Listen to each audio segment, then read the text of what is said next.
to fight on the landing ground.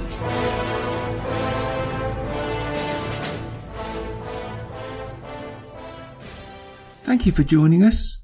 You are listening to A Radio, and this is The Morning Moment.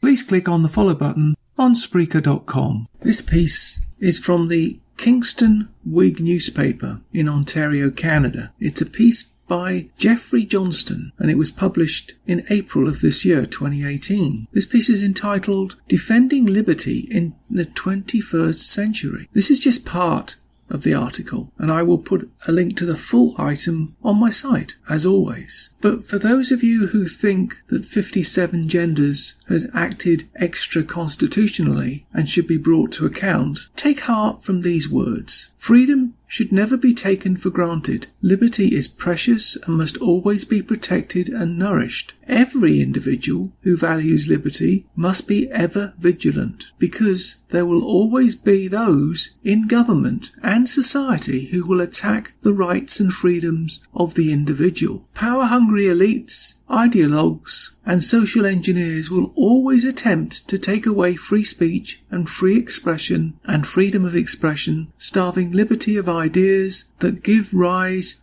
to innovation and nourishes not only freedom but human development. We live in a time when government seeks to compel the individual to speak in a prescribed manner. Meanwhile, activists use unruly mobs to intimidate public speakers and their audiences, preventing ideas from being freely discussed in public. And even some scholars unwittingly support tyranny and authoritarianism when they seek to ban colleagues from expressing ideas that challenge the ideological paradigms to which they subscribe. On social media, activists of all political stripes use intimidation tactics to bully those who put forward ideas that offend them. Indeed, we now live in a culture of outrage groupthink, to borrow a phrase from George Orwell's 1984 novel, and the authoritarian tendencies in government and society. Instead of engaging in civilized debate,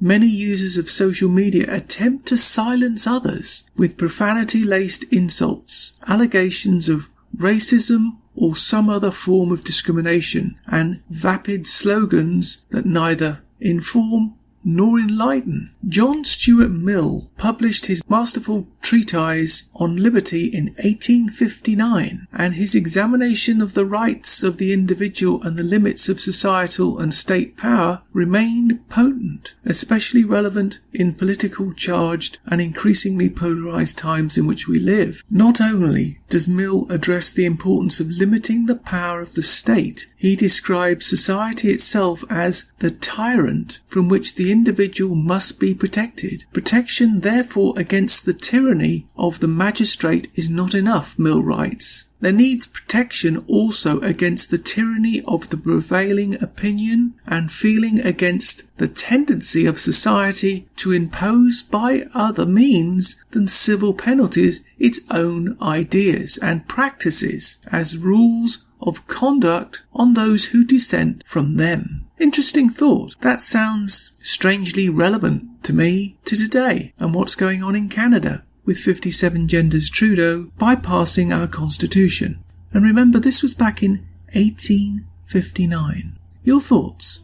You can find more at aradio.wordpress.com, where you can find links to us on Twitter, Facebook, Instagram, iTunes, iHeartRadio, Gab and email. We are continuing to reach out to you, so please pass on the links. Please click on the follow button on Spreaker.com. You can listen to all my morning moments at Spreaker.com under A Radio, that's EHRADIO, A Radio. And please click on the like button. And you can find all my podcasts and morning moments at aradio.wordpress.com and click on the Morning Moments tab.